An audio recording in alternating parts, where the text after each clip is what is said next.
Welcome to The Blitz, a podcast from Coram Deo Church.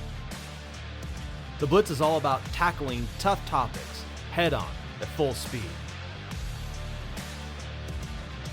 Are you ready?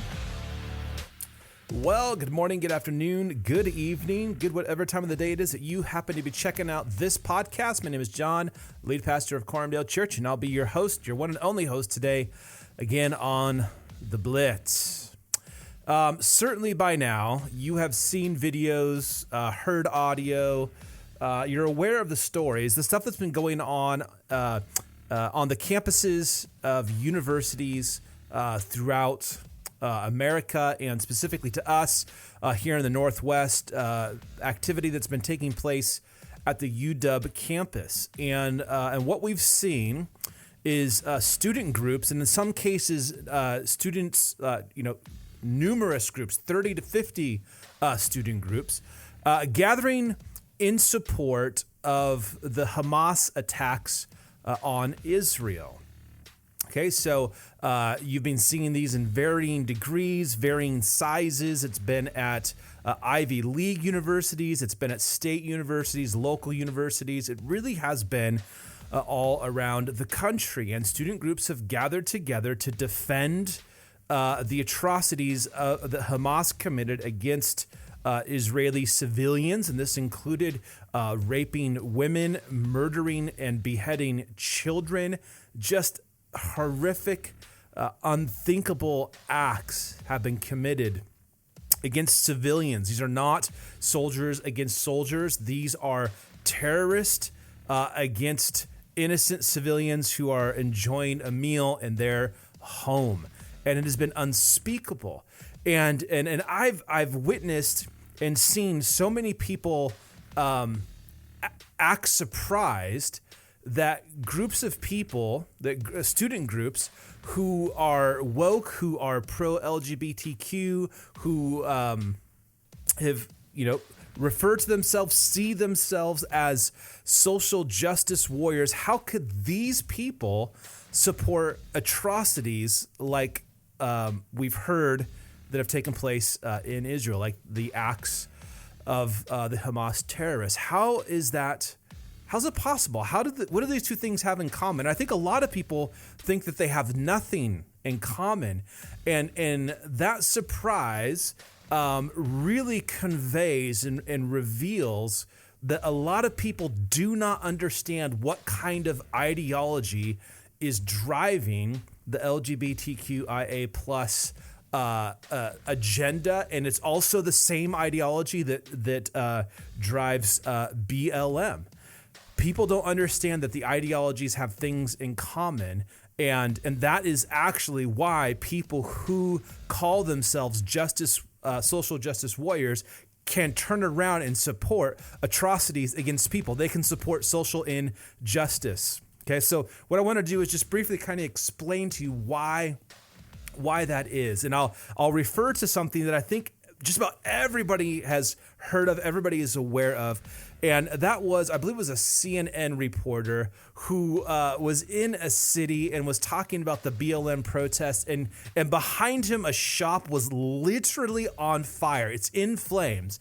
And he goes on to describe the protest and the demonstration as generally peaceful, right? So the guy is standing in front of a shop that was set on fire, and he's trying to characterize this as peaceful, right? That right there helps you to understand why it is that woke students on woke campuses support Hamas. All right, and here's what it is, okay?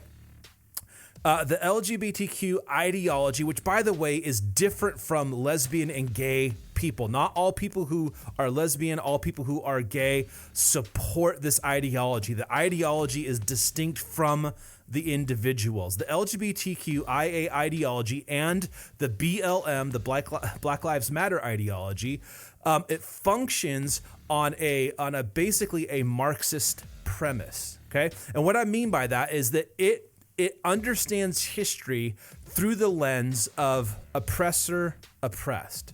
So everything that's going on can be explained by this tension and this conflict between a class of people who are the oppressors and another class of people who are the oppressed, right? And sometimes the oppressor, what makes somebody an oppressor is their economic status, right? So this is like class warfare. The wealthy people are the oppressors, the poorer people are the oppressed. In BLM, it has to do with race and ethnicity. So if you have a light-colored skin, if you are white, you are the oppressor, and if you are black, you are the oppressed. In LGBTQIA+, the oppressor is the hegemony, the Christian, the patriarchy, the male-female distinction, believers, understanders. If you think that there's male and female and that marriage is a male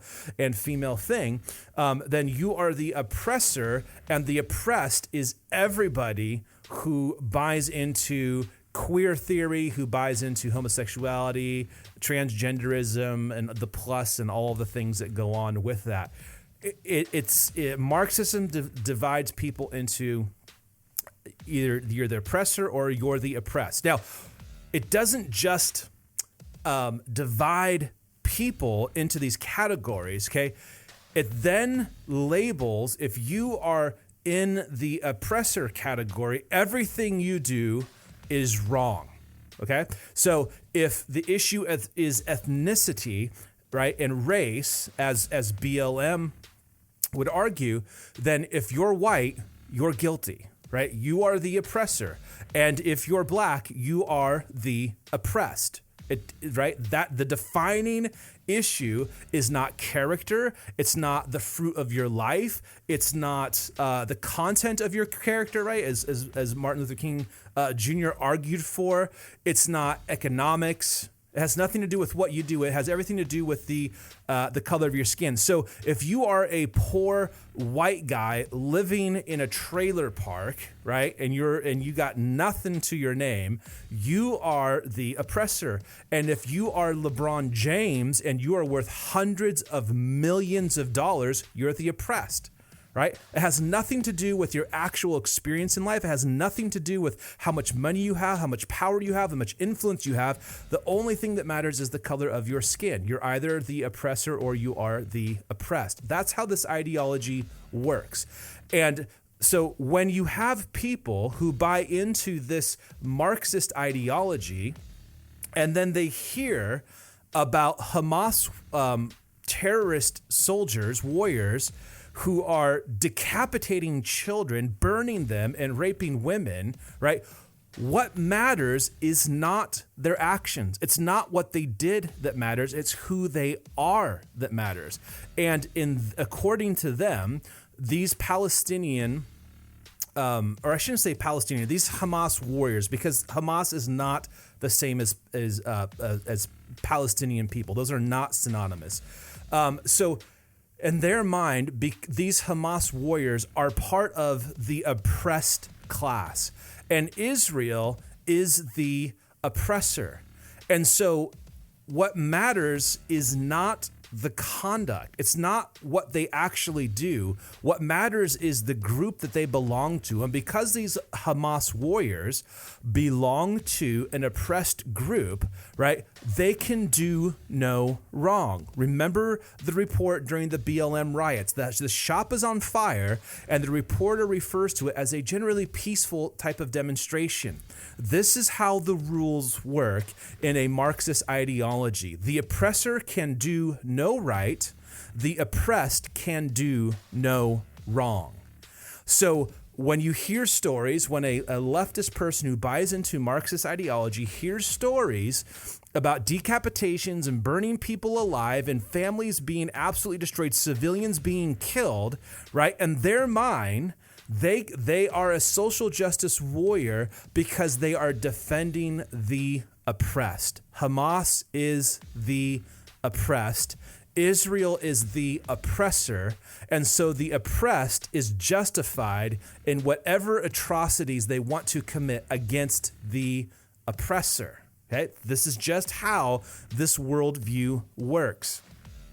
The Hamas terrorists, right, have an ideology that is not altogether fundamentally different from the Marxist ideology of the activist groups, the LGBTQIA plus activist or the BLM activist. They are functioning on the same premise. Yes, the Hamas terrorists are taking that ideology to its logical extent. They're going further with it, but it functions on the same premise. And so I've been saying for a long time that the ideology that is pervasive, increasingly pervasive in our culture, is extremely harmful and destructive, right? It is harmful and destructive. If you come to our church, you will hear us talk about this consistently, because it is an issue that so many people in our community are facing and they are dealing with. The problem, or one of the problems with this ideology, the LGBTQIA ideology, is that the woke ideology, the leftist ideology, is that it justifies atrocities when they are committed by an oppressed people. It's not about character. It's not about content. It's not about morality. It's not about truth. It's not about justice. It's about what group you belong to. And when you think that way, and when you see the world that way, and when you view people that way, right, it leads you to support unspeakable things. That's why social justice warriors on campuses in our country can support and publicly celebrate the atrocities of Hamas. Those actions are consistent with their worldview. The oppressed are never wrong. The oppressor is never right. So understand that these worldviews, the things that are happening in our own culture, they are incredibly important. And when they are taken to their logical end, right, real harm is done to real people. If you just look at Marxist revolutions throughout history, look at the communist revolution in China, look at the Khmer Rouge in Cambodia, consider what happened in Russia. These ideologies work themselves out into policies and public actions that bring real harm and real suffering and real evil to people. And it's justified because some people are the oppressed and they deserve what's coming. That's how it works. So that's how we get to this really weird place where social justice warriors are supporting atrocities committed against innocent victims. It is an evil ideology. It is destructive, and you need to know how that works, and you need to understand why it is harmful. So that's why we've got this crazy thing going on. The social justice warriors are celebrating acts of violence against humanity. What could be more ironic than that?